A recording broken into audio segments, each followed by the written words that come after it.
ये कहानी है एक नौजवान आशिक की जिसका नाम आदिल था। आदिल एक छोटे से शहर में रहता था और एक आम सा लड़का था। इसकी जिंदगी में कोई खास मकसद न था जब तक कि एक दिन इसकी मुलाकात एक लड़की ज़ैनब से नहीं हुई। ज़ैनब खूबसूरत, नर्म दिल और एक हंसती मुस्कुराती लड़की थी जिसने पहली ही नज़र में आदिल के दिल को छू लिया। आदिल को ऐसा महसूस हुआ जैसे ज़ैनब ही उसकी जिंदगी की कमी को पूरा करने वाली है। वो दिन रात ज़ैनब के बारे में सोचने लगा। इसने ये फैसला किया कि वो ज़ैनब को अपने दिल की बात बताएगा।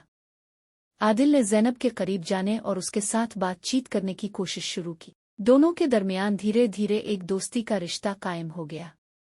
लेकिन आदिल के दिल में तो सिर्फ दोस्ती नहीं बल्कि मोहब्बत की आग जल रही थी।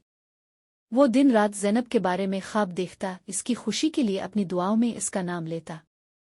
कुछ वक्त बाद आदिल ने हिम्मत करके ज़ैनब को अपनी मोहब्बत का इजहार किया।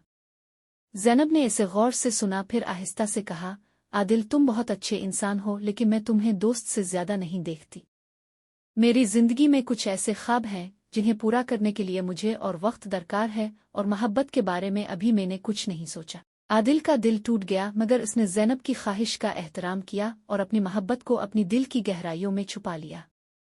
वो ज़ैनब के साथ दोस्ती बरकरार रखने की कोशिश करता रहा और हमेशा उसकी खुशी की दुआ करता रहा।